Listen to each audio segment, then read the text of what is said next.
नमस्कार मित्रांनो, चौकीदार भरती 2026साठी हा व्हिडिओ खूप महत्त्वपूर्ण आहे. कारण या व्हिडिओमध्ये आपण 28 जुलै आणि 29 जुलै रोजी झालेले जे पेपर आहेत त्या पेपरवर आधारित या पेपरचा ॲनालिसिस करून पुढे होणाऱ्या पेपर्समध्ये म्हणजेच 30 तारखेपासून होणाऱ्या पुढच्या पेपर्समध्ये कोणते प्रश्न येऊ शकतात असे महत्त्वाचे असलेले 65 MCQs आपण या व्हिडिओमध्ये कव्हर करणार आहोत. हे सर्व प्रश्न आपण ॲपटेक पॅटर्ननुसार घेणार आहोत. म्हणजे सध्या चालू असलेल्या परीक्षेमध्ये ज्या प्रकारचे प्रश्न ॲपटेक विचारत आहेत त्याच प्रकारचे परीक्षेच्या दृष्टिकोनातून महत्त्वाचे असलेले 65 MCQs या व्हिडिओमध्ये आपण कव्हर करणार आहोत. त्याचे व्यवस्थित ॲनालिसिस करणार आहोत. चला तर मग सुरू करूया.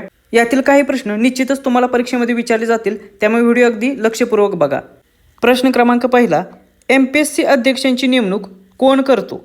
तर जे MPSCचे अध्यक्ष असतात म्हणजे महाराष्ट्र पब्लिक सर्व्हिस कमिशन किंवा प्रत्येक राज्याचे जे लोकसेवा आयोग आहेत त्यांचे जे अध्यक्ष असतात त्यांची नियुक्ती त्या राज्याचे राज्यपाल करत असतात. त्यामुळे पर्याय क्रमांक 4 हे याचे योग्य उत्तर असेल. आता एक गोष्ट लक्षात घ्या, प्रत्येक राज्याचे लोकसेवा आयोगाचे अध्यक्ष आणि त्यांचे सदस्य यांची नेमणूक करतात राज्यपाल.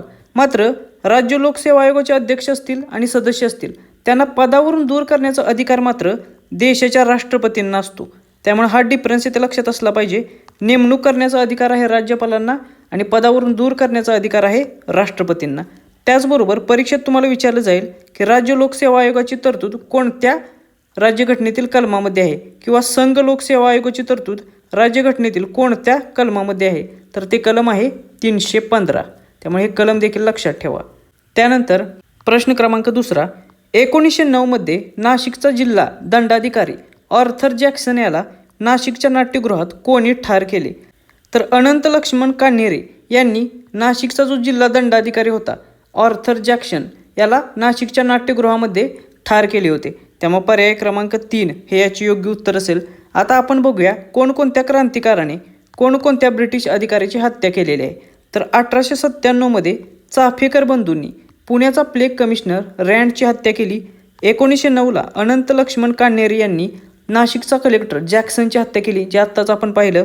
त्याचबरोबर 1909लाच मदनलाल धिंगरा यांनी कर्जन वायलीची हत्या केली. 1911ला वांची अय्यर यांनी ॲश या ब्रिटिश अधिकाऱ्याची हत्या केली. 1928ला भगतसिंग आणि राजगुरू यांनी सॉन्डर्स या ब्रिटिश अधिकाऱ्याची हत्या केली. 1940ला सरदार उधमसिंग यांनी मायकल ओडरवायर याची हत्या केली.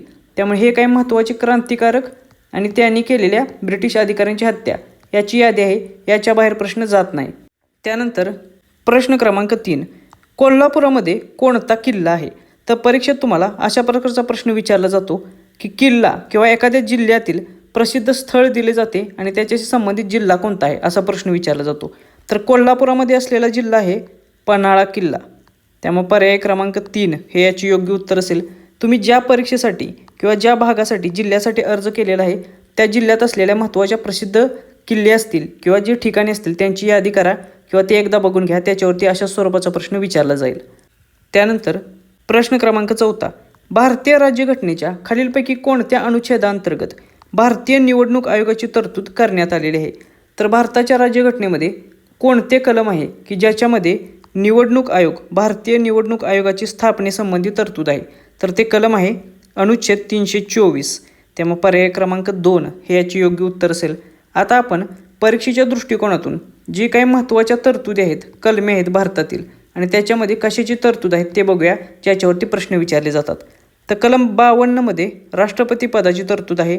कलम 63 मध्ये उपराष्ट्रपती पदाची तरतूद आहे. कलम 76 हे भारताच्या महान्यायवादी या पदाशी संबंधित आहे. कलम 153 मध्ये राज्यांचे राज्यपाल याची तरतूद आहे. कलम 165 हे राज्यांचा महाधिवक्ता या पदाची तरतूद आहे. त्यानंतर कलम 280 हे वित्त आयोगाशी संबंधित आहे. कलम 312 मध्ये अखिल भारतीय सेवा स्थापन करण्यासंबंधी तरतूद आहे. तर कलम 315 आत्ताच आपण पाहिल्याप्रमाणे संघ आणि राज्य सेवा आयोगाची तरतुदी संबंधित आहे. त्यामुळे हे काही महत्त्वाचे कलमे आहेत आणि त्याच्यामध्ये दिलेल्या तरतुदी आहेत, याच्यावरती प्रश्न विचारले जातात.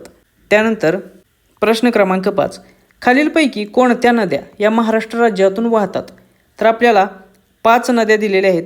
त्याच्यापैकी कोणती नदी ही महाराष्ट्रामधून वाहते हे आपल्याला शोधायचे आहे. तर दिलेल्या पर्यायांपैकी कृष्णा नदी ही महाराष्ट्रातून वाहते. त्यानंतर पैनगंगा नदी ही पूर्व विदर्भातून वाहते म्हणजेच महाराष्ट्रातून वाहते. त्यानंतर तापी नदी ही महाराष्ट्रातील उत्तर भागातून म्हणजे उत्तर महाराष्ट्रातून वाहते. त्यामुळे पर्याय क्रमांक 2 ACE हे याचे योग्य उत्तर असेल. त्यानंतर सर्व सरळ सेवा तसेच विविध स्पर्धा परीक्षांचा अभ्यास करणाऱ्या विद्यार्थ्यांसाठी एक अतिशय आनंदाची गोष्ट आहे, कारण आता टेक्स्टबुकचा जो स्प्लॅश सेल आहे तो आता लाईव्ह झालेला आहे. म्हणजेच काय तर 29 जुलै ते 31 जुलै या कालावधीसाठी टेक्स्टबुकचा जो इयरली पास आहे तो सर्वात कमी किमतीला म्हणजेच 395 रुपयाला केवळ उपलब्ध होणार आहे. आणि त्यासाठी तुम्ही आपला Believer20 हा कूपन कोड अप्लाय करू शकता. हा कोड अप्लाय केल्यानंतर टेक्स्टबुकचा जो इयरली पास आहे तो तुम्हाला सर्वात कमी किमतीला फक्त 395 रुपयाला अवेलेबल होईल. आणि या 395 रुपयामध्ये टेक्स्टबुकच्या ॲपचा पूर्ण ॲक्सेस तुम्हाला पुढच्या वर्षभरासाठी मिळेल. म्हणजेच पुढच्या वर्षभरासाठी तुम्ही वेगवेगळ्या स्पर्धा परीक्षा असतील, सरळ सेवा भरती असतील, त्याच्या तयारी अतिशय चांगल्या रीतीने करू शकता. वेगवेगळ्या टेस्ट सिरीज सोडवू शकता. आणि सर्वात महत्त्वाची गोष्ट म्हणजे प्रत्येक परीक्षेसाठी तुम्हाला वेगळा कोर्स परचेस करायची आता गरजच उरणार नाही. हा इयरली टेक्स्टबुक पास खरेदी करण्यासाठी खाली डिस्क्रिप्शन बॉक्समध्ये लिंक दिलेली आहे, तेथून तुम्ही हा परचेस करू शकता. फक्त परचेस करण्यापूर्वी Believer20 हा आपला कूपन कोड अप्लाय करायला विसरू नका. त्यानंतर प्रश्न क्रमांक 6, भारतीय राज्यघटनेच्या कोणत्या भागामध्ये मूलभूत कर्तव्यांचा समावेश आहे? तर भारताच्या राज्यघटनेमध्ये असा कोणता भाग आहे की ज्याच्यामध्ये मूलभूत कर्तव्यांचा समावेश होतो? तर तो आहे भाग 4A. त्यामुळे पर्याय क्रमांक 4 हे याचे योग्य उत्तर असेल. त्यानंतर प्रश्न क्रमांक 7, सत्यशोधक समाजाची स्थापना कोणी केली? हा प्रश्न आपण पाठीमागे व्हिडिओमध्ये देखील कव्हर केलेला आहे, परंतु खूप महत्त्वाचा प्रश्न आहे त्यामुळे ते पुन्हा रिपीट करतोय. तर सत्यशोधक समाजाची स्थापना ही महात्मा ज्योतिबा फुले यांनी केलेली आहे. त्यामुळे पर्याय क्रमांक 1 हे याचे योग्य उत्तर असेल. आता आपण जे काही महत्त्वाचे 4 समाज आहेत त्याची स्थापना कोठे झाली, कोणी केली आणि कोणत्या दिवशी झाली हे आपण बघूया. त्याच्यावरती प्रश्न विचारला जातो. ब्राह्मो समाजाची स्थापना ही 20 ऑगस्ट 1828ला कोलकाता येथे झाली. कोणी केली? तर याचे संस्थापक आहेत राजा राममोहन रॉय हे. त्यानंतर प्रार्थना समाजाची स्थापना ही 31 मार्च 1867ला मुंबई येथे झाली. याचे संस्थापक आहेत आत्माराम पांडुरंग तरखडकर हे. त्यानंतर सत्यशोधक समाजाची स्थापना 24 सप्टेंबर 1873ला पुणे येथे झाली आणि याचे संस्थापक होते महात्मा ज्योतिबा फुले हे. त्यानंतर आर्य समाजाची स्थापना कधी झाली? तर ती झाली 10 एप्रिल 1875ला मुंबई या ठिकाणी आणि याचे संस्थापक कोण होते? तर स्वामी दयानंद सरस्वती. त्यामुळे 4ही समाज लक्षात ठेवा. याची स्थापना कुठे झाली, याचे संस्थापक कोण आहेत याच्यावरती प्रश्न विचारले जातात. त्यानंतर प्रश्न क्रमांक 8, राष्ट्रपतींना कोणत्या कलमांतर्गत पदावरून हटवता येते? तर परीक्षेत आपल्याला राष्ट्रपतींना पदावरून हटवणारे कलम कोणते आहे असा प्रश्न विचारला जातो. तर ते कलम आहे कलम 61. कलम 61मध्ये राष्ट्रपतींना पदावरून हटवण्याची प्रक्रिया म्हणजेच महाभियोग ही प्रक्रिया दिलेली आहे. त्यामुळे पर्याय क्रमांक 1 हे याचे योग्य उत्तर असेल. आता आपण परीक्षेच्या दृष्टिकोनातून राष्ट्रपतींच्या संबंधित काही महत्त्वाची कलमे आहेत ती बघूया. कलम 52मध्ये राष्ट्रपती भारताचे असतात किंवा भारताला एक राष्ट्रपती आहेत यासंबंधी तरतूद आहे. त्यानंतर कलम 54मध्ये राष्ट्रपतींच्या निवडणुकीची तरतूद आहे. कलम 56मध्ये राष्ट्रपतींचा पदावधी संबंधित तरतुदी आहेत. कलम 60मध्ये राष्ट्रपतींची शपथ किंवा प्रतिज्ञा यासंबंधी तरतूद आहे. तर कलम 72मध्ये राष्ट्रपतींचा क्षमादानाचा अधिकार यासंबंधी तरतुदी आहेत. त्यामुळे हे काही महत्त्वाची कलमे आहेत राष्ट्रपतींच्या संबंधित, हे पाठ करा, याच्यावरती प्रश्न विचारला जातो. त्यानंतर प्रश्न क्रमांक 9, 2011च्या जनगणनेनुसार महाराष्ट्रातील एकूण लोकसंख्येच्या तुलनेत आदिवासी लोकसंख्येची टक्केवारी किती टक्के आहे? तर आता आपली आदिवासी विकास विभागाचीच परीक्षा असल्याने अशा प्रकारचे प्रश्न तुम्हाला परीक्षेत अपेक्षित आहेत. तर 2011च्या जनगणनेनुसार महाराष्ट्राची जी एकूण लोकसंख्या आहे त्याच्यामध्ये आदिवासी लोकसंख्या किती आहे? तर ती आहे 1.05 कोटी एवढी, म्हणजे 1,05,00,000 एवढी जवळपास आदिवासी लोकसंख्या महाराष्ट्रात आहे. मग याची जर टक्केवारी काढली तर ती एकूण लोकसंख्येच्या 9.35% एवढी होते. त्यामुळे पर्याय क्रमांक 1 हे याचे योग्य उत्तर असेल. त्यामुळे ह्या दोन्ही गोष्टी लक्षात ठेवा. एकूण लोकसंख्या आहे 1.05 कोटी आणि याची टक्केवारी होते 9.35% एवढी. त्यानंतर प्रश्न क्रमांक 10, धारासना येथील मिठाच्या सत्याग्रहाचे नेतृत्व कोणत्या महिलेने केले होते? तर धारासना येथे जो मिठाचा सत्याग्रह झाला त्याचे नेतृत्व केलेले सरोजिनी नायडू यांनी. त्यामुळे पर्याय क्रमांक 3 हे याचे योग्य उत्तर असेल. आणि तुम्ही जर पर्याय बघितले तर बाकीचे सर्व जे पर्याय आहेत ते पुरुषांचे पर्याय आहेत आणि आपल्याला प्रश्न विचारलेला आहे कोणत्या महिलेने केले. त्यामुळे जरी उत्तर माहीत नसले तरी उत्तरापर्यंत तुम्हाला पोहोचता येईल. त्याचबरोबर आणखीन एक महत्त्वाची गोष्ट म्हणजे धारासना येथे जो मिठाचा सत्याग्रह झाला तो कोणत्या दिवशी झाला असा देखील प्रश्न येतो. तर हा सत्याग्रह 21 मे 1930ला झाला. तारीख लक्षात नाही राहिली तरी चालेल, पण साल लक्षात ठेवा, 1930 हे. त्यानंतर प्रश्न क्रमांक 11. भारत सेवक समाजाच्या म्हणजेच सर्वंट्स ऑफ इंडिया सोसायटीच्या आजीवन सदस्य म्हणून सामील झालेल्या महाराष्ट्रातील पहिल्या स्त्री स्वातंत्र्य सैनिक कोण होत्या? तर हा देखील आपल्या परीक्षेच्या दृष्टिकोनातून खूप महत्त्वपूर्ण प्रश्न आहे. वेगवेगळ्या परीक्षांमध्ये हा प्रश्न विचारला जातो. तर भारत सेवक समाजाच्या आजीवन सदस्य म्हणून सामील झालेल्या महाराष्ट्रातील पहिल्या स्त्री स्वातंत्र्य सैनिकी होत्या गोदावरी परुळेकर. त्यामुळे पर्याय क्रमांक 1 हे याचे योग्य उत्तर असेल. आता आपण गोदावरी परुळेकर यांच्यावरती कोणते प्रश्न विचारले जातात ते कव्हर करूया, म्हणजे याच्यावरती कोणता जरी प्रश्न विचारला तर तो तुमचा चुकणार नाही. तुम्हाला परीक्षेत प्रश्न येऊ शकतो की उंबरगाव तालुक्यातील झरी येथे आदिवासी परिषदेत वेठ बिगारी नष्ट करण्याचे आवाहन कोणी केले होते? तर त्याचे उत्तर असेल गोदावरी परुळेकर यांनी. त्याचबरोबर असा देखील प्रश्न येऊ शकतो की अखिल भारतीय किसान सभेच्या पहिल्या महिला अध्यक्षा कोण होत्या? तर त्याचे उत्तर देखील असेल गोदावरी परुळेकर हेच. त्याचबरोबर त्या किसान सभेतर्फे ठाणे जिल्ह्यामध्ये वारली समाजासाठी कार्य देखील करत होत्या. त्यामुळे ह्या आदिवासी विकासासाठी ह्या खूप महत्त्वपूर्ण व्यक्ती आहेत. याचे संबंधित प्रश्न तुम्हाला येऊ शकतो. त्याचबरोबर आणखीन एक प्रश्न विचारला जातो, तो म्हणजे जेव्हा माणूस जागा होतो हे पुस्तक कोणाचे आहे? तर हे पुस्तक आहे गोदावरी परुळेकर यांचे. त्यामुळे हे पुस्तक देखील लक्षात ठेवा. त्यानंतर प्रश्न क्रमांक 12. मूलभूत कर्तव्ये कोणत्या देशाच्या घटनेवरून घेतलेली आहेत? आता आपल्या देशाची जी घटना बनवलेली आहे ती घटना बनवताना घटनाकर्त्यांनी वेगवेगळ्या देशातून ज्या काही महत्त्वाच्या तरतुदी आहेत त्या घेतलेल्या आहेत. मग त्याचपैकी एक असलेले हे मूलभूत कर्तव्य, ही तरतूद कोणत्या देशाच्या घटनेवरून घेतलेली आहे? तर ही तरतूद रशियाच्या घटनेवरून घेतलेली आहे. त्यामुळे पर्याय क्रमांक 3 हे याचे योग्य उत्तर असेल. आता आपण काही महत्त्वाच्या तरतुदी त्या कोणत्या देशातून किंवा कोणत्या घटनेवरून घेतलेल्या आहेत ते बघूया. राज्यपालांचे पद हे कोणत्या कायद्यातून घेतलेलं आहे? तर भारत शासन कायदा 1935 मधून राज्यपालांचे पद स्वीकारलेले आहे. त्यानंतर एकच नागरिकत्व किंवा कायद्याचे राज्य या तरतुदी कोठून घेतलेल्या आहेत? तर त्या आपण ब्रिटिश घटनेमधून घेतलेल्या आहेत. मार्गदर्शक तत्वे हे कोणत्या घटनेतून घेतलेले आहेत? तर आयरिश घटनेमधून घेतलेले आहेत. हा खूप महत्त्वाचा पॉईंट आहे, हा 100% तुम्हाला येऊ शकतो. त्याचबरोबर घटनादुरुस्तीची पद्धत हे आपण कोणत्या देशाच्या घटनेवरून घेतलेली आहे? तर दक्षिण आफ्रिकेच्या घटनेवरून घटनादुरुस्तीची पद्धत घेतलेली आहे. तर गणराज्य ही संकल्पना आपण कोठून घेतलेली आहे? तर फ्रान्सच्या घटनेवरून गणराज्य ही संकल्पना आपण घेतलेली आहे.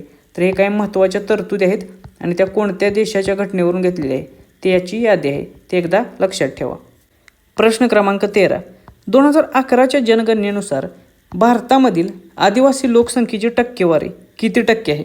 आता आपण मगाशीच पाहिलं की महाराष्ट्रातील आदिवासी लोकसंख्येची टक्केवारी किती होती? तर ती होती 9.35% एवढी.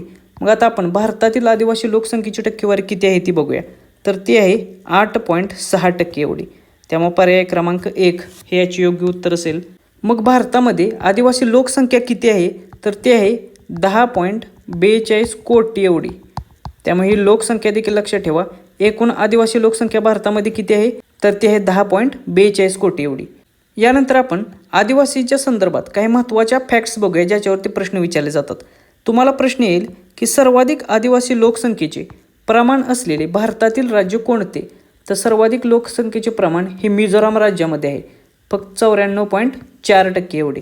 त्यानंतर सर्वाधिक आदिवासी लोकसंख्येचे राज्य कोणते आहे म्हणजे लोकसंख्या वाईज, तर ते आहे मध्य प्रदेश राज्य. त्यामुळे ह्या दोन्ही फॅक्ट्स देशाच्या संदर्भात लक्षात ठेवा, त्याच्यावरती प्रश्न विचारला जाईल. त्यानंतर महाराष्ट्रातील आदिवासी लोकसंख्येचे प्रमाण किती आहे? तर ते आपण बघितलेलं आहे 9.35% एवढे आणि लोकसंख्या आहे 1.05 कोटी एवढी. त्यानंतर आणखीन एक महत्त्वाचा पॉईंट म्हणजे केंद्र सरकारने घोषित केलेल्या महाराष्ट्रातील आदिम जमाती कोणकोणत्या आहेत? तर एक आहे कोलम, त्यानंतर दुसरे आहे कातकरी आणि तिसरे आहे माडिया गोंडी. त्यामुळे लक्षात ठेवा महाराष्ट्रामध्ये 3 आदिम जमाती आहेत ज्या केंद्र सरकारने घोषित केलेल्या आहेत. तर ह्या काही महत्त्वाच्या फॅक्ट्स आहेत त्या लक्षात ठेवा, याच्यावरती देखील प्रश्न विचारले जातात. त्यानंतर प्रश्न क्रमांक 14. 1888 मध्ये भारतीय राष्ट्रीय काँग्रेसचे वार्षिक अधिवेशन कोठे झाले होते? तर परीक्षेच्या दृष्टिकोनातून जी भारतीय राष्ट्रीय काँग्रेसची अधिवेशने आहेत ती देखील महत्त्वाची असतात, त्याच्यावरती प्रश्न विचारले जातात. तर 1888ला झालेले भारतीय राष्ट्रीय काँग्रेसचे अधिवेशन झालेले अलाहाबाद या शहरामध्ये. त्यामुळे या प्रश्नाचे उत्तर असेल पर्याय क्रमांक 3 हे. आता आपण भारतीय राष्ट्रीय काँग्रेसची पहिली 5 अधिवेशने बघूया ज्याच्यावरतीच जास्त करून प्रश्न विचारले जातात. तर पहिले अधिवेशन झालेले 1885ला मुंबई या ठिकाणी. त्याचे अध्यक्ष होते उमेशचंद्र बॅनर्जी हे. दुसरे अधिवेशन झालेले 1886ला कोलकाता या शहरामध्ये, त्याचे अध्यक्ष होते दादाभाई नौरोजी हे. त्यानंतर तिसरे अधिवेशन झालेले 1887ला चेन्नई या शहरामध्ये आणि त्याचे अध्यक्ष होते बदरुद्दीन तय्यबजी. आता तुम्हाला प्रश्न येऊ शकतो की पहिले मुस्लिम अध्यक्ष कोणत्या अधिवेशनामध्ये झाले, तर त्याचे उत्तर असेल तिसरे अधिवेशन 1887. मग ते कोण होते, तर बदरुद्दीन तय्यबजी हे इंडियन नॅशनल काँग्रेसचे पहिले मुस्लिम अध्यक्ष झालेले. त्यानंतर चौथे अधिवेशन होते 1888ला अलाहाबाद या शहरामध्ये, जे आत्ताच आपण पाहिलं, आणि त्याचे अध्यक्ष कोण होते, तर जॉर्ज यूल हे त्याचे अध्यक्ष होते आणि हे पहिले ब्रिटिश अध्यक्ष आहेत भारतीय राष्ट्रीय काँग्रेसचे. त्यामुळे हे देखील लक्षात ठेवा, याच्यावरती देखील प्रश्न येतो. त्यानंतर पाचवे अधिवेशन झाले 1889ला मुंबई या शहरामध्ये, याचे अध्यक्ष होते सर विल्यम वेडरबर्न हे. त्यामुळे ही पाचवे अधिवेशन, त्याचे ठिकाण, त्याचे साल आणि त्याचे अध्यक्ष कोण होते हे लक्षात ठेवा, याच्यावरती प्रश्न विचारला जातो. त्यानंतर प्रश्न क्रमांक 15, कोकण विभागामध्ये कोणते खनिज हे मुबलक प्रमाणात आढळते. तर आता दिलेले जर पर्याय आपण व्यवस्थित पाहिले तर लक्षात येईल की हे जे बॉक्साईट आहे ते कोकण विभागामध्ये मुबलक प्रमाणात आढळते. त्यामुळे पर्याय क्रमांक 4 हे याचे योग्य उत्तर असेल. आता बॉक्साईट कोकण विभागात का जास्त प्रमाणात आढळते, कारण हे बॉक्साईटचे जे साठे आहेत ते जांबा खडकाच्या प्रदेशात आढळतात आणि जो जांबा खडक आहे तो जास्त पावसाच्या प्रदेशात म्हणजेच कोकणासारख्या ठिकाणी आढळतो.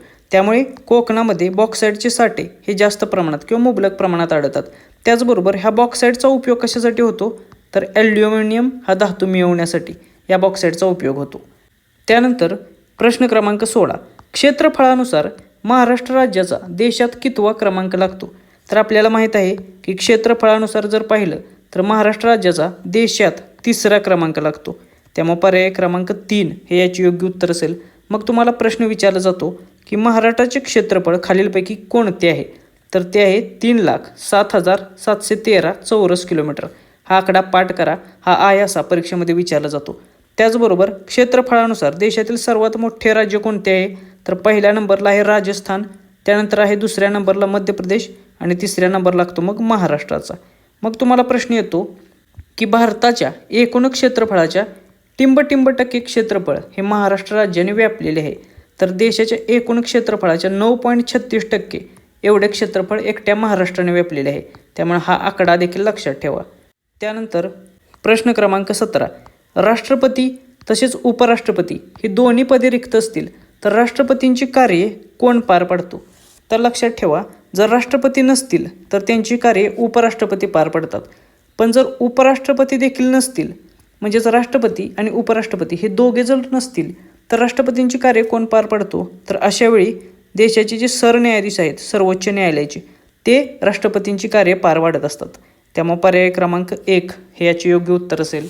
आता आणखीन एक महत्त्वाची इथे गोष्ट आहे, ती म्हणजे जर राष्ट्रपती नसतील, उपराष्ट्रपती नसतील आणि सरन्यायाधीश यांचेही पद रिक्त असेल तर अशा वेळी जे सर्वोच्च न्यायालयामध्ये उपलब्ध असलेले ज्येष्ठतम न्यायाधीश आहेत ते राष्ट्रपतींची कार्ये पार पडतात.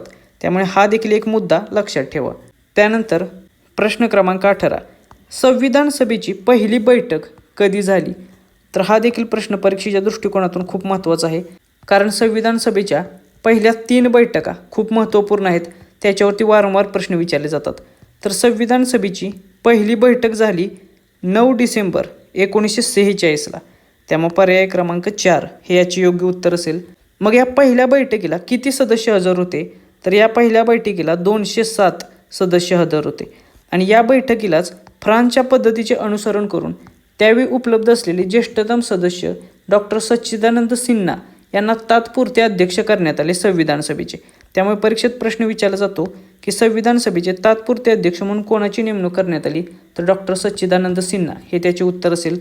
त्याचबरोबर या पहिल्या दिवशी अमेरिका, चीन, ऑस्ट्रेलिया या देशांनी पाठवलेल्या संदेशांचे वाचन देखील करण्यात आलेले. त्यामुळे ह्या 3 देशांचे संदेशांचे वाचन पहिल्या दिवशी पहिल्या बैठकीत करण्यात आलेले.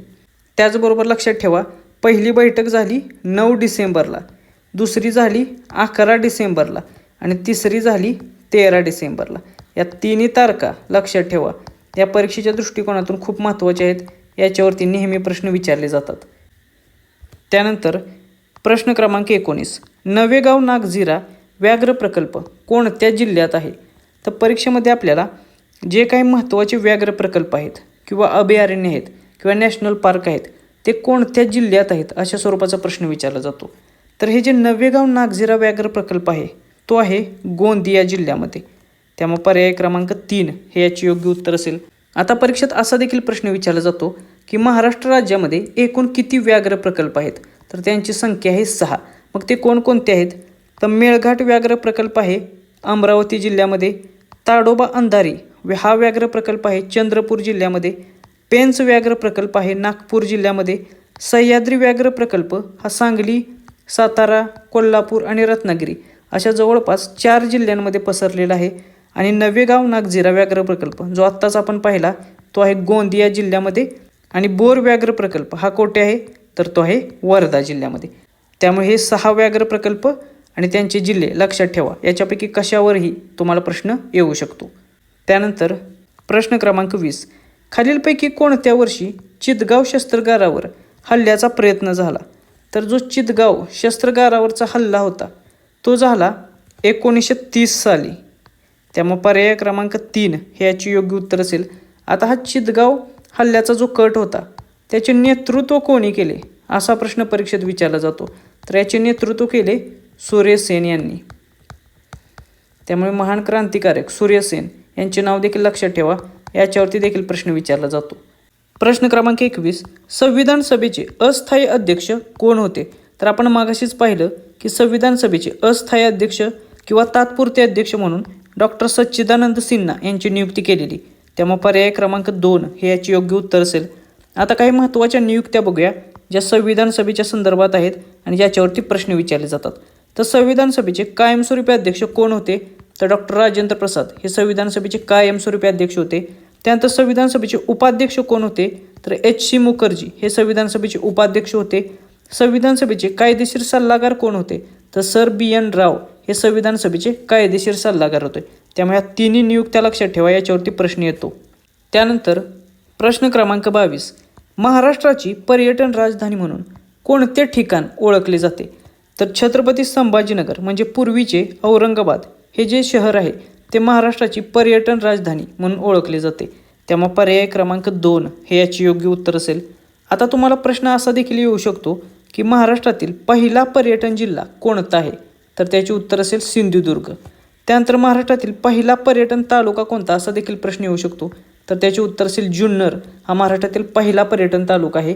तर स्टील सिटी ऑफ महाराष्ट्र म्हणून कोणते शहर ओळखते तर जालना याला स्टील सिटी ऑफ महाराष्ट्र म्हणून ओळखले जाते. त्यामुळे या तिन्ही फॅक्ट्स लक्षात ठेवा. याच्यातला कोणत्यावरती देखील प्रश्न येऊ शकतो. प्रश्न क्रमांक 23. राष्ट्रीय आणीबाणी कोणत्या कलमांतर्गत लावता येते. तर भारताच्या संविधानानुसार जी राष्ट्रीय आणीबाणी लावण्याची तरतूद आहे ती आहे कलम 352 मध्ये. त्यामुळे पर्याय क्रमांक 3 हे याचे योग्य उत्तर असेल. आता ज्या प्रकारे राष्ट्रीय आणीबाणीची तरतूद ही कलम 352 मध्ये आहे त्याच प्रकारे राष्ट्रपती राजवट किंवा राज्य आणीबाणीची तरतूद कोणत्या कलमात आहे तर ते आहे कलम 356. त्यानंतर आर्थिक आणीबाणी कोणत्या कलमानुसार लावता येते तर त्याची संबंधित आहे कलम 360. त्यामुळे या तिन्ही आणीबाणी लक्षात ठेवा. राष्ट्रीय आणीबाणी, राष्ट्रपती राजवट आणि आर्थिक आणीबाणी याच्यावरती देखील प्रश्न विचारला जातो. त्यानंतर प्रश्न क्रमांक 24. स्वातंत्र्यप्राप्तीनंतर महाराष्ट्र राज्याच्या पहिल्या महिला राज्यपाल कोण होत्या तर डॉक्टर विजयालक्ष्मी पंडित या महाराष्ट्र राज्याच्या पहिल्या महिला राज्यपाल होत्या. त्यामुळे पर्याय क्रमांक 4 हे याचे योग्य उत्तर असेल. त्यानंतर प्रश्न क्रमांक 25. महाराष्ट्र राज्याचा राज्य प्राणी कोणता आहे तर दिलेल्या पर्यायांपैकी शेकरू हा जो प्राणी आहे तो महाराष्ट्र राज्याचा राज्य प्राणी म्हणून ओळखला जातो आणि तो मोस्टली पुण्यातील भीमाशंकर या अभयारण्यामध्ये जास्त करून आढळतो. आता ज्या प्रकारे तुम्हाला महाराष्ट्राचा राज्य प्राणी याच्यावरती प्रश्न येऊ शकतो त्याच प्रकारे महाराष्ट्रातील जी काही महत्त्वाचे सिम्बॉल्स आहेत ते लक्षात घ्या. त्याच्यावरती देखील प्रश्न येऊ शकतो. महाराष्ट्राचा राज्य पक्षी कोणता आहे तर तो आहे हरियाल. महाराष्ट्राचे राज्य फूल कोणते आहे तर ते आहे जारूल. महाराष्ट्राचे राज्य फुलपाखरू कोणते आहे तर ते आहे ब्लू मॉर्मॉन. महाराष्ट्राचा राज्य वृक्ष कोणता आहे तर तो आहे आंबा.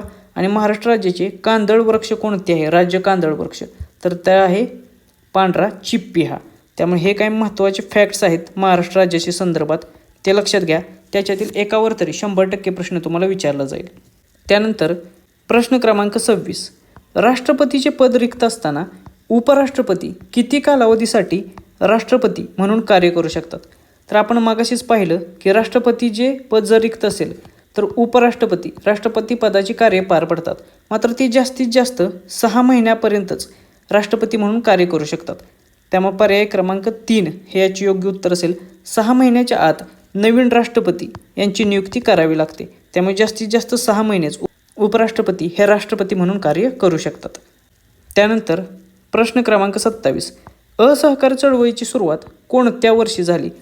तर लक्षात घ्या, जी भारताची स्वातंत्र्य चळवळ आहे त्याच्यातील जे काही महत्त्वाचे टप्पे आहेत त्याची सुरुवात कोणत्या वर्षी झाली ते आपल्याला माहीत असणं आवश्यक आहे. त्याच्यावरती फिक्स स्वरूपाचा प्रश्न विचारला जातो. तर असहकार चळवळ जी होती त्याची सुरुवात झाली 1920 साली. त्यामुळे पर्याय क्रमांक 3 हे याचे योग्य उत्तर असेल. आता या असहकार चळवळीत एक महत्त्वपूर्ण घटना आहे, ती आहे चौरी चौरा घटना. मग ही घटना कधी झाली असा देखील प्रश्न विचारला जातो. तर ही घटना झाली 5 फेब्रुवारी 1922ला. कुठे झाली? तर गोरखपूर जिल्हा उत्तर प्रदेश या ठिकाणी. आणि त्या घटनेमुळे व्यथित होऊन महात्मा गांधीजींनी असहकार चळवळ मागे घेतली. कधी? तर 11 फेब्रुवारी 1922ला. त्यामुळे ह्या दोन्ही तारखा असहकार चळवळीशी संबंधित खूप महत्त्वपूर्ण आहेत, त्याच्यावरती प्रश्न विचारले जातात. त्यानंतर प्रश्न क्रमांक 28, महाराष्ट्रातील कोणत्या थंड हवेच्या ठिकाणी जाण्यासाठी टॉय ट्रेनचा वापर केला जातो? तर आपल्याला माहीत आहे माथेरान या ठिकाणी जाण्यासाठी टॉय ट्रेनचा वापर केला जातो. त्यामुळे पर्याय क्रमांक 1 हे याचे योग्य उत्तर असेल. आता आपल्याला परीक्षेच्या दृष्टिकोनातून महाराष्ट्रातील जी प्रसिद्ध थंड हवेची ठिकाणे आहेत ती माहीत असणं आवश्यक आहे, कारण त्याच्या जिल्ह्यावरती देखील प्रश्न विचारला जातो. तर चिखलदरा हे थंड हवेचे ठिकाण कोठे आहे? तर ते आहे अमरावती जिल्ह्यामध्ये. तोरणमाळ हे थंड हवेचे ठिकाण आहे नंदुरबार जिल्ह्यामध्ये. महाबळेश्वर हे थंड हवेचे ठिकाण आहे सातारा जिल्ह्यामध्ये. तर म्हैसमाळ हे थंड हवेचे ठिकाण कोठे आहे? तर ते छत्रपती संभाजीनगर जिल्ह्यामध्ये. त्यामुळे ही परीक्षेच्या दृष्टिकोनातून महत्त्वाचे असलेले 5 थंड हवेचे ठिकाणे लक्षात ठेवा, त्यांचे जिल्हे लक्षात ठेवा, त्याच्यावरती अशा स्वरूपाचा प्रश्न विचारला जातो. तर हे माथेरान कोणत्या जिल्ह्यामध्ये आहे? तर ते आहे रायगड जिल्ह्यामध्ये. त्यामुळे याचा जिल्हा देखील लक्षात ठेवा. त्यानंतर प्रश्न क्रमांक 29, उपराष्ट्रपती आपला राजीनामा कोणाकडे देतात? तर भारताचे जे उपराष्ट्रपती आहेत ते आपल्या पदाचा राजीनामा हा राष्ट्रपतींना उद्देशून देतात. त्यामुळे पर्याय क्रमांक 1 हे याचे योग्य उत्तर असेल. आता ज्याप्रमाणे उपराष्ट्रपती आपला राजीनामा राष्ट्रपतींना देतात त्याचप्रकारे राष्ट्रपती आपला राजीनामा कोणाला देतात? तर राष्ट्रपती हा आपला राजीनामा उपराष्ट्रपतींना संबोधून देतात. त्यामुळे लक्षात घ्या, हे दोघे आपला राजीनामा एकमेकांना सुपूर्द करतात. मग उपराष्ट्रपती पदाची तरतूद कोणत्या कलमात आहे? तर ते आहे कलम 63. आणि उपराष्ट्रपती पदाची शपथ कोणत्या कलमात आहे? तर ते आहे कलम 69. तुम्हाला पदाची तरतूद कोणत्या कलमात आहे याच्यावरती प्रश्न येऊ शकतो. त्यामुळे उपराष्ट्रपती पद हे कलम 63 मध्ये नमूद आहे. प्रश्न क्रमांक 30, 20 जुलै 1924 रोजी स्थापन झालेल्या बहिष्कृत हितकारणी सभेचे संस्थापक कोण होते? तर सर्वात आधी बहिष्कृत हितकारणी सभा याची स्थापना कधी झाली? तर त्याची तारीख आहे 20 जुलै 1924. हे साल लक्षात ठेवा, याच्यावरती प्रश्न विचारला जातो कारण ही महत्त्वाची संस्था आहे. मग याचे संस्थापक कोण होते? तर डॉक्टर बाबासाहेब आंबेडकर यांनी बहिष्कृत हितकारणी सभेची स्थापना केलेली. त्यामुळे पर्याय क्रमांक 4 हे याचे योग्य उत्तर असेल. आता परीक्षेत तुम्हाला बहिष्कृत हितकारणी सभेचे ब्रीदवाक्य काय होते असा प्रश्न येतो. तर शिका, संघटित व्हा आणि संघर्ष करा हे त्याचे ब्रीदवाक्य होते. मग या संस्थेचे अध्यक्ष कोण होते? तर सर चिमणलाल सेटलवाड हे याचे अध्यक्ष होते. त्यामुळे हे दोन्ही मुद्दे लक्षात ठेवा, याच्यावरती देखील प्रश्न विचारला जातो. प्रश्न क्रमांक 31, भारतामध्ये अनुसूचित जमातींची लोकसंख्या ही कोणत्या राज्यामध्ये सर्वाधिक आहे? तर परीक्षेत आपल्याला अनुसूचित जमाती म्हणजेच आदिवासी समुदायासंबंधित अशा प्रकारचे प्रश्न अपेक्षित आहेत. तर अनुसूचित जमातीची लोकसंख्या ही सर्वाधिक असलेले राज्य आहे मध्य प्रदेश, जे आपण मागाशीच कव्हर केलेले.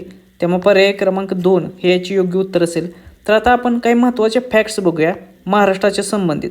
तर लक्षात घ्या, अनुसूचित जमातीची सर्वाधिक लोकसंख्या महाराष्ट्रात कोठे आहे? तर ते जिल्हा आहे नाशिक जिल्हा. एकूण 15.64 लाख एवढी आदिवासी समाजाची लोकसंख्या आहे नाशिक या एकाच जिल्ह्यामध्ये. त्यानंतर अनुसूचित जमातीची लोकसंख्येचे सर्वाधिक प्रमाण कोठे आहे? तर आपल्याला माहीत आहे नंदुरबार या जिल्ह्यामध्ये अनुसूचित जमातीचे सर्वाधिक प्रमाण आहे, म्हणून हा जिल्हा आदिवासींचा जिल्हा असा देखील ओळखला जातो. आता ज्या प्रकारे अनुसूचित जमातीवर प्रश्न येऊ शकतो त्याच प्रकारे अनुसूचित जातीवरती SC वरती देखील प्रश्न येऊ शकतो. तर अनुसूचित जातींची सर्वाधिक लोकसंख्या कोणत्या जिल्ह्यात आहे, तर ते आहे पुणे जिल्ह्यामध्ये. तर अनुसूचित जाती लोकसंख्येचे सर्वाधिक प्रमाण कोठे आहे, तर ते आहे अकोला या जिल्ह्यामध्ये. त्यामुळे ह्या फॅक्ट्स लक्षात ठेवा, याच्यावरती देखील परीक्षेत प्रश्न विचारले जातात. त्यानंतर प्रश्न क्रमांक 32, संसदेच्या कनिष्ठ सदनात महाराष्ट्राचे किती सदस्य प्रतिनिधित्व करतात. तर लक्षात घ्या, संसदेचे कनिष्ठ सदन म्हणजे काय, तर कनिष्ठ सदन म्हणजे लोकसभा. राज्यसभेला वरिष्ठ सदन म्हटलं जातं, तर लोकसभेला कनिष्ठ सदन म्हटलं जातं. मग या कनिष्ठ सदनात लोकसभेमध्ये महाराष्ट्राचे किती सदस्य आहेत, तर ते आहेत 48.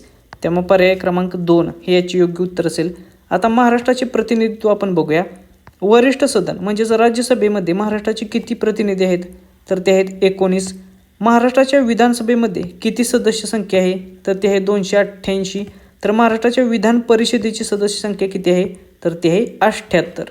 तर हे चारही आकडे लक्षात ठेवा, याच्यावरती तुम्हाला प्रश्न विचारलेच जातात. त्यानंतर प्रश्न क्रमांक 33, आर्य महिला समाजाची स्थापना कोणी केली. तर आर्य महिला समाजाची स्थापना पंडिता रमाबाई यांनी केलेली. त्यामुळे पर्याय क्रमांक 1 हे याचे योग्य उत्तर असेल. आता ज्या प्रकारे आर्य महिला समाजावरती प्रश्न येईल, त्याच प्रकारे सेवा सदन या संस्थेची स्थापना कोणी केली असा प्रश्न येऊ शकतो. तर बेहरामजी मलबारी यांनी सेवा सदनची स्थापना केली. भारत सेवक समाज याची स्थापना कोणी केली हा प्रश्न खूप वेळा विचारलेला आहे. तर याचे संस्थापक आहे गोपाळ कृष्ण गोखले, याला सर्वंट इंडिया सोसायटी असं देखील म्हटलं जातं. त्यानंतर हिंदुस्थान प्रचार सभा या संस्थेची स्थापना कोणी केली, तर याचे संस्थापक आहेत महात्मा गांधी.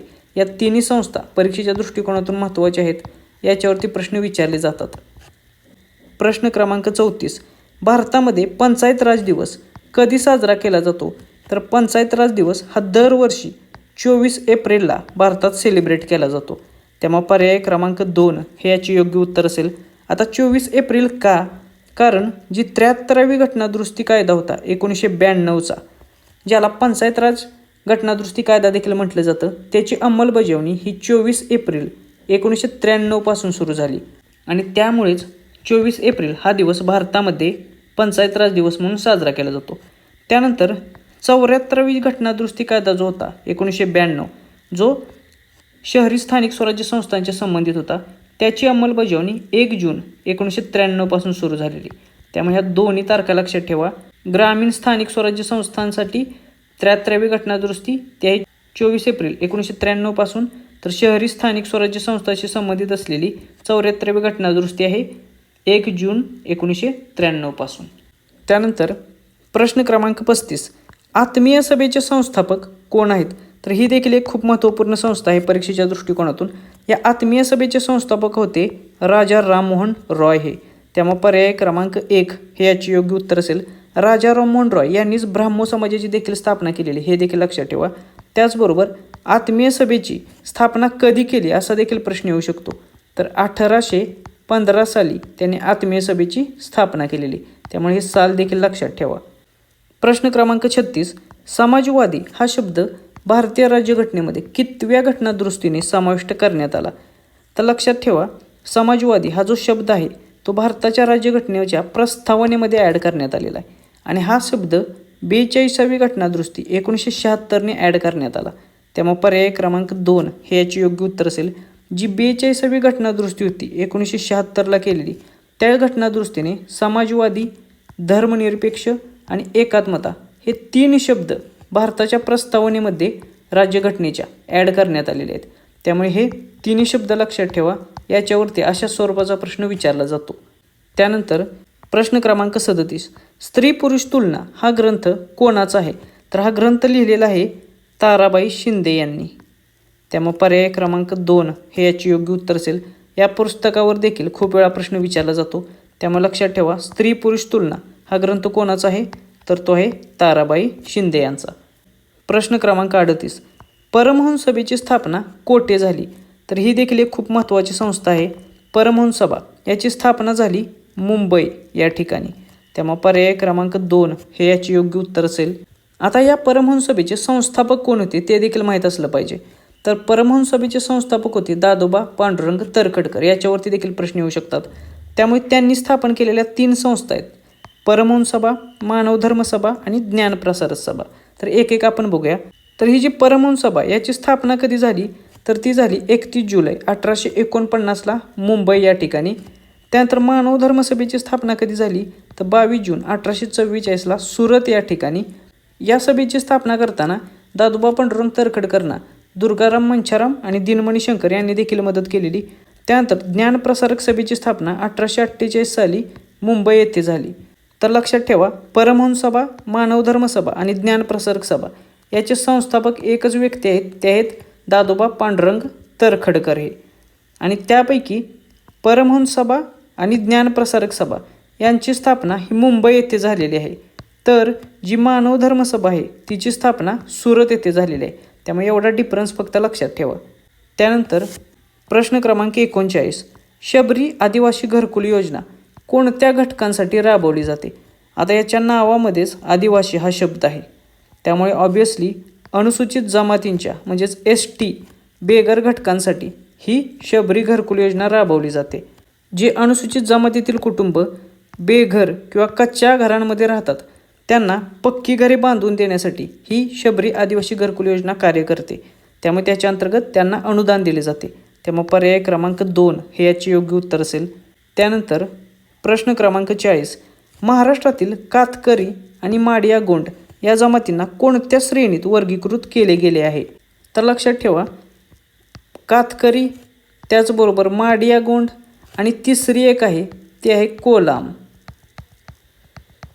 तर या महाराष्ट्रातील 3 ज्या आदिवासी जमाती आहेत त्यांना आदिम जमाती किंवा PVTG म्हणजेच पर्टिक्युलरली वल्नरेबल ट्रायबल ग्रुप्स म्हणजेच विशेष संवेदनशील आदिवासी जमात किंवा आदिवासी गट म्हणून वर्गीकृत केलेला आहे. त्यामुळे पर्याय क्रमांक 2 हे याचे योग्य उत्तर असेल. प्रश्न क्रमांक 41, वारली चित्रकला ही महाराष्ट्रातील कोणत्या जिल्ह्याची प्रमुख ओळख आहे? तर वारली चित्रकला किंवा वारली पेंटिंग ही महाराष्ट्रातील पालघर किंवा ठाणे या जिल्ह्यांची प्रमुख ओळख आहे. त्यामुळे पर्याय क्रमांक 1 हे याचे योग्य उत्तर असेल. याच्यामध्ये जे आदिवासी जमाती आहेत त्या नैसर्गिक रंगांचा वापर करून भिंतीवरती चित्रे काढतात आणि ही जगप्रसिद्ध वारली चित्रकला किंवा वारली पेंटिंग ही त्यासाठी प्रसिद्ध आहे. त्यानंतर प्रश्न क्रमांक 42, बिरसा मुंडा यांची जयंती 15 नोव्हेंबर ही भारत सरकारद्वारे कोणता दिवस म्हणून साजरी केली जाते? तर हा देखील परीक्षेच्या दृष्टिकोनातून महत्त्वाचा मुद्दा आहे. तर बिरसा मुंडा यांची जी जयंती आहे ती कधी असते तर ती असते 15 नोव्हेंबरला. त्यामुळे हा दिवस लक्षात ठेवा. आणि 15 नोव्हेंबर हा दिवस मग भारत सरकारद्वारे जनजातीय गौरव दिवस म्हणून साजरा केला जातो. त्यामुळे पर्याय क्रमांक 2 हे याचे योग्य उत्तर असेल. त्यानंतर प्रश्न क्रमांक 43, महाराष्ट्रातील सर्वोच्च शिखर कळसुबाई हे कोणत्या पर्वतरांगेमध्ये स्थित आहे? तर आपल्याला माहीत आहे की महाराष्ट्रामधले सर्वोच्च शिखर कोणते आहे तर ते आहे कळसुबाई. मग हे कोणत्या पर्वतरांगेमध्ये आहे तर ते आहे सह्याद्री पर्वतरांग किंवा पश्चिम घाटामध्ये. त्यामुळे पर्याय क्रमांक 2 हे याचे योग्य उत्तर असेल. आता परीक्षेत तुम्हाला प्रश्न येऊ शकतो की कळसुबाई या शिखराची उंची किती आहे? तर ते आहे 1646 मीटर एवढी. आणि ते कोठे आहे तर ते आहे सह्याद्रीच्या पर्वतरांगेमध्ये. आणि जर उपरांगेंच्या दृष्टिकोनातून जर प्रश्न विचारला तर त्याचे उत्तर असेल हरिश्चंद्र बालाघाट या पर्वतरांगेमध्ये, जी सह्याद्री पर्वतरांगेचा एक एक्सटेन्शन आहे. त्यानंतर आपण आत्ताच पाहिलं की याची उंची आहे 1646 मीटर. मग ही कोणत्या जिल्ह्यात आहे असा प्रश्न येऊ शकतो. तर ही आहे अहमदनगर या जिल्ह्यामध्ये. तालुका कोणता तर अकोले या तालुक्यामध्ये. त्याचबरोबर याला महाराष्ट्राचे एव्हरेस्ट म्हणून देखील ओळखले जाते. तर हे काही महत्त्वाचे पॉईंट आहेत महाराष्ट्राच्या सर्वोच्च शिखराच्या बाबतीत ज्याच्यावरती प्रश्न येऊ शकतात. प्रश्न क्रमांक 44, उल्कापातामुळे निर्माण झालेले महाराष्ट्रातील प्रसिद्ध लोणार सरोवर कोणत्या जिल्ह्यात आहे? तर लोणार सरोवर आहे बुलढाणा या जिल्ह्यामध्ये. त्यामुळे पर्याय क्रमांक 2 हे याचे योग्य उत्तर असेल. त्यानंतर प्रश्न क्रमांक 45, 1857च्या उठावात खानदेशातील भिल्ल समाजाचे नेतृत्व कोणी केले? तर जो 1857चा उठाव आहे त्याच्यामध्ये खानदेशामध्ये भिल्ल समाजाचे नेतृत्व करून उठाव कोणी केला होता? तर त्यांचे नाव आहे करजार सिंग नाईक किंवा खाजा सिंग नाईक असं देखील म्हटलं जातं त्यांना. तर पर्याय क्रमांक 2 हे याचे योग्य उत्तर असेल. त्याचबरोबर भीमा नाईक हे देखील जे खानदेशातील भिल्ल होते त्यांचे एक महत्त्वाचे नेतृत्व होते. त्यामुळे ही दोन्ही नावे लक्षात ठेवा, करजार सिंग नाईक त्याचबरोबर भीमा नाईक हे खानदेशातील भिल्ल समाजाचे 1857च्या उठावामध्ये नेतृत्व करत होते. त्यानंतर प्रश्न क्रमांक 46, लोकसंख्येच्या दृष्टिकोनाने महाराष्ट्रातील सर्वात मोठा जिल्हा कोणता आहे 2011ची जनगणनेनुसार? तर 2011ची जनगणना जर विचारात घेतली तर लोकसंख्येच्या दृष्टिकोनातून महाराष्ट्रातील सर्वात मोठा जिल्हा आहे ठाणे जिल्हा. त्यामुळे पर्याय क्रमांक 2 हे याचे योग्य उत्तर असेल. आपण 2011च्या जनगणनेचा विचार इथे करतोय आणि 11च्या वेळी ठाणे जिल्ह्याचे विभाजन झालेले नव्हते. त्यामुळे ठाणे जिल्हा हा 2011च्या जनगणनेनुसार महाराष्ट्रातील सर्वात मोठा जिल्हा असेल. आता परीक्षेत तुम्हाला असा देखील प्रश्न येऊ शकतो की क्षेत्रफळाच्या दृष्टिकोनातून महाराष्ट्रातील सर्वात मोठा जिल्हा कोणता आहे? तर क्षेत्रफळानुसार महाराष्ट्रातील सर्वात मोठा जिल्हा आहे अहमदनगर हा. त्यामुळे क्षेत्रफळानुसार सर्वात मोठा जिल्हा आणि लोकसंख्येनुसार सर्वात मोठा जिल्हा हे दोन्ही लक्षात ठेवा. त्यानंतर प्रश्न क्रमांक 47, भारतीय राज्यघटनेच्या कोणत्या कलमामध्ये कोणत्याही जमातीला अनुसूचित जमातीचा दर्जा देण्याची आणि यादी अधिसूचित करण्याची प्रक्रिया दिलेली आहे?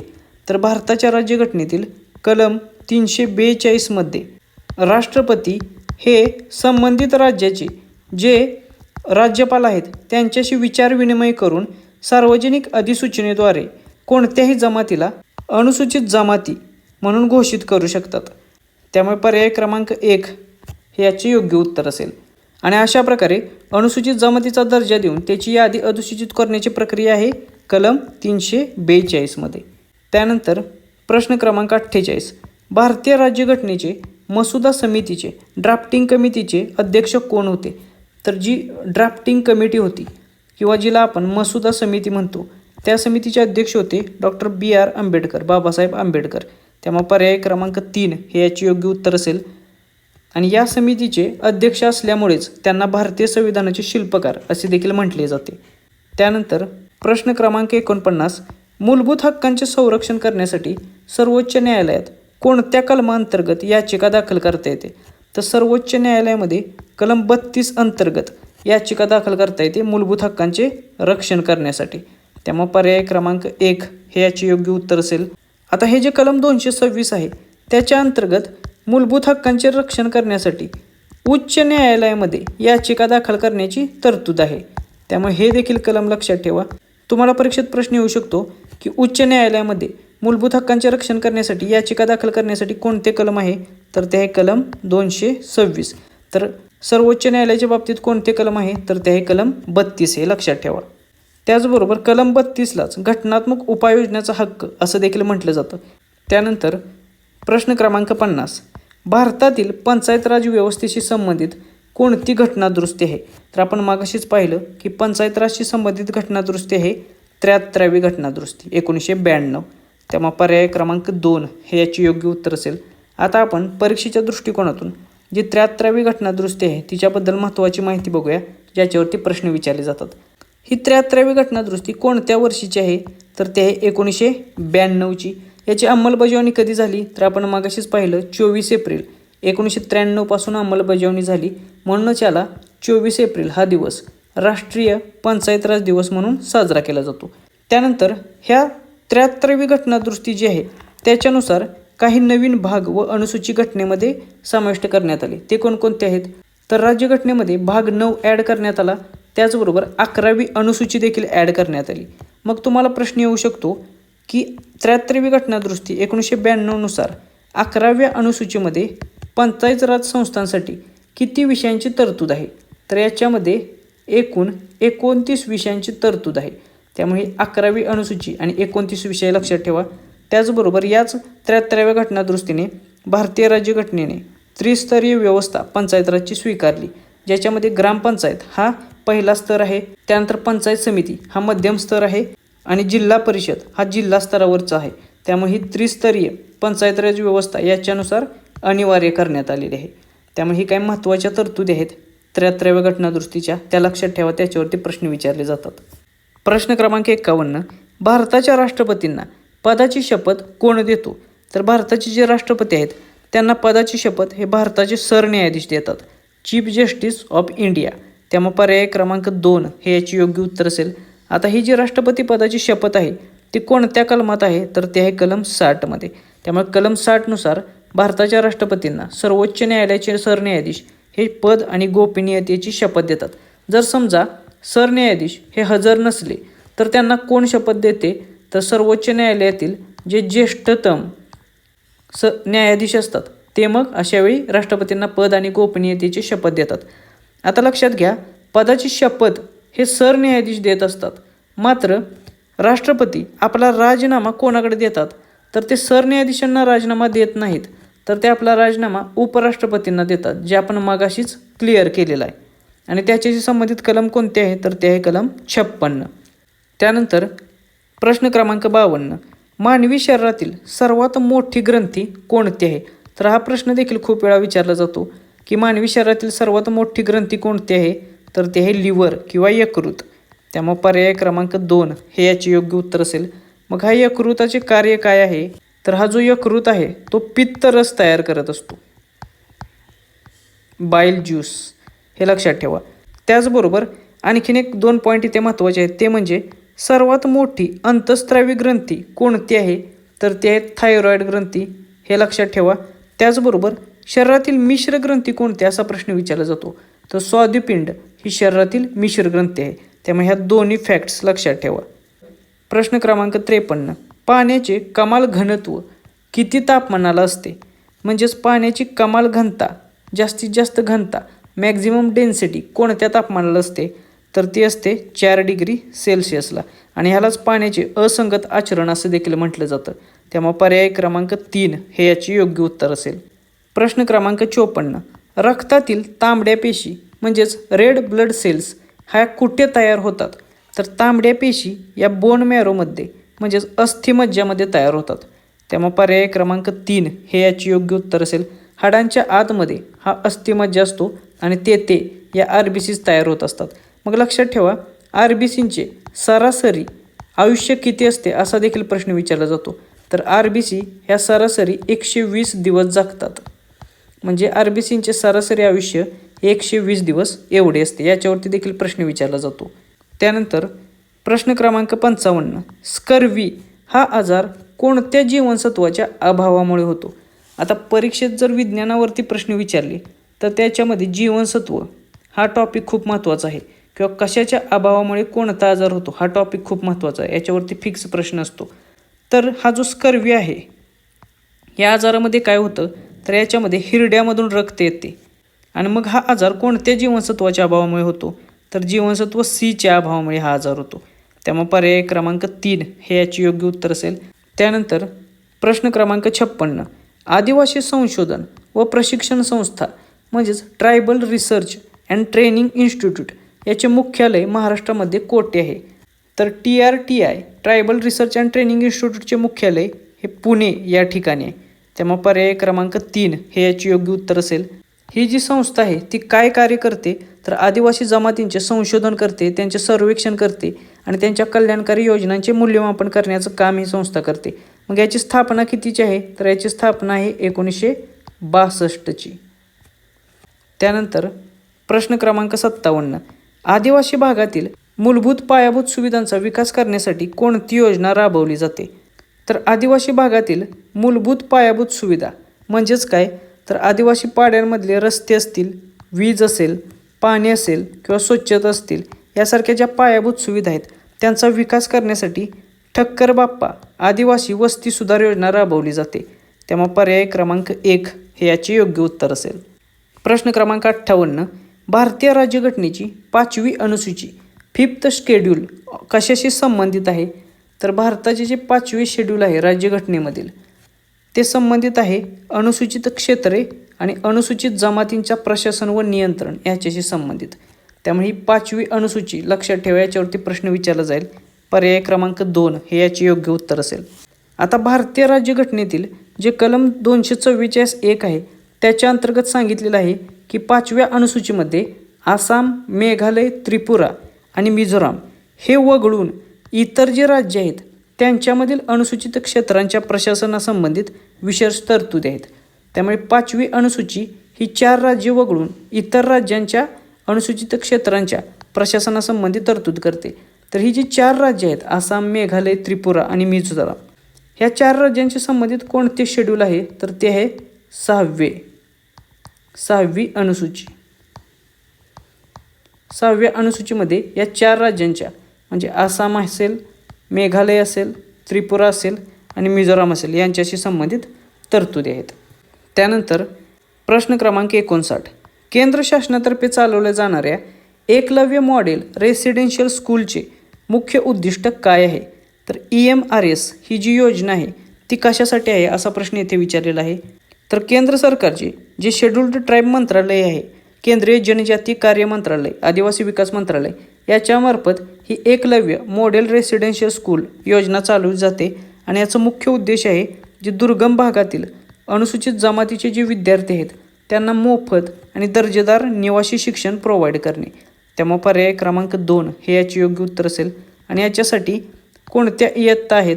तर ते आहेत इयत्ता 6वी ते इयत्ता 12वी. म्हणजे इयत्ता 6वी ते इयत्ता 12वीच्या विद्यार्थ्यांना मोफत आणि दर्जेदार निवासी शिक्षण प्रोव्हाइड करण्यासाठी ही EMRS योजना राबवली जाते. आणि या योजनेची सुरुवात कधीपासून आहे? तर याची सुरुवात आहे 1997-98 पासून. हे साल देखील कदाचित तुम्हाला ते विचारू शकतात. प्रश्न क्रमांक 60. पंडित जवाहरलाल नेहरू यांनी आदिवासी विकासासाठी मांडलेल्या धोरणाला काय म्हटले जाते? तर भारताचे पहिले पंतप्रधान पंडित जवाहरलाल नेहरू यांनी आदिवासींच्या विकासासाठी एक धोरण तयार केलेले आणि त्या धोरणाला ट्रायबल पंचशील म्हणून ओळखलं जातं. त्यामुळे पर्याय क्रमांक 1 हे याचे योग्य उत्तर असेल. आता हे जे ट्रायबल पंचशील आहे ते तयार करण्यासाठी पंडित नेहरू यांना 1950च्या दशकामध्ये जगप्रसिद्ध मानवशास्त्रज्ञ व्हेरियर एल्विन यांनी मदत केलेली. त्यामुळे हे नाव देखील लक्षात ठेवा. आता लक्षात घ्या, ही जी आदिवासी पंचशील तत्वे आहेत ती 5 प्रमुख तत्वे आहेत. ती कोणकोणती? तर पहिले आहे स्वतःच्या गतीने विकास. म्हणजे काय? तर आदिवासींवर बाहेरची कोणतीही संस्कृती किंवा मूल्ये जबरदस्तीने लादू नयेत. त्यांना स्वतःच्या गतीने आणि गुणवत्तेनुसार परंपरेनुसार विकास करण्यासाठी संधी द्यावी. त्यानंतर दुसरे आहे जमीन आणि जंगलावरील हक्क. म्हणजे आदिवासी समाजाचा त्यांच्या जमीन आणि जंगलावरचा हक्क अबाधित ठेवावा. त्यानंतर तिसरे आहे स्थानिक नेतृत्वाला वाव. म्हणजे प्रशासनासाठी किंवा विकासासाठी बाहेरून नेतृत्व लादू नये किंवा माणसे लादू नये, तर त्यांना स्वतःचे नेतृत्व तयार करण्यासाठी वाव द्यावा. त्यानंतर चौथे आहे अतिप्रशासन टाळणे. म्हणजेच प्रशासनासाठी त्यांच्यावरती प्रशासकीय रचना लादू नये किंवा त्यांना नको असलेल्या योजना त्यांच्यावरती लादू नयेत. हा मुद्दा इथे महत्त्वाचा आहे. त्यानंतर 5वं आहे गुणात्मक मूल्यमापन. म्हणजे आदिवासींचे जो विकास आहे तो मोजण्यासाठी संख्यात्मक मूल्यमापन न करता तर गुणात्मक मूल्यमापन करावे. त्याचा विकास हा त्यांच्या जीवनमानाच्या दर्जावरून, त्याच्या स्तरावरून मोजला जावा. अशी ही 5 महत्त्वाची तत्वे त्यांनी ट्रायबल पंचशील म्हणून मांडलेली आहेत, हे लक्षात ठेवा. त्यानंतर प्रश्न क्रमांक 61. मानवी शरीरातील रक्ताभिसरण संस्थेचा ब्लड सर्क्युलेशनचा शोध कोणी लावला? तर रक्ताभिसरण संस्थेचा शोध लावला विल्यम हार्वे यांनी. त्यामुळे पर्याय क्रमांक 2 हे याचे योग्य उत्तर असेल. आता परीक्षेच्या दृष्टिकोनातून काही महत्त्वाचे शास्त्रज्ञ आहेत आणि त्यांनी लावलेले शोध आहेत ज्याच्यावरती नेहमी प्रश्न विचारले जातात. तर एडवर्ड जेन्नर यांनी कोणता शोध लावला? तर देवीच्या रोगावरती जगातील पहिली लस त्यांनी शोधली, म्हणून त्यांना लसीकरणाचे जनक देखील मानले जाते. त्यानंतर लुई पाश्चर यांनी कोणता शोध लावला? तर त्यांनी रेबीजच्या रोगावरली लस शोधली. त्याचबरोबर दुधाच्या पाश्चरायझेशनचा शोध देखील त्यांनी लावला.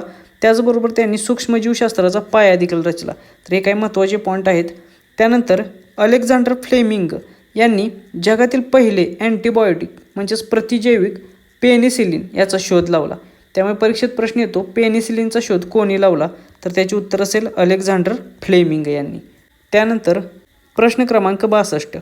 मेजर ध्यानचंद खेलरत्न पुरस्कार, ज्याला पूर्वी राजीव गांधी खेलरत्न पुरस्कार म्हटलं जातं, तो मिळवणारे पहिले भारतीय खेळाडू कोण आहेत? तर पहिला मेजर ध्यानचंद खेलरत्न पुरस्कार किंवा राजीव गांधी खेलरत्न पुरस्कार मिळालेला होता विश्वनाथ आनंद यांना.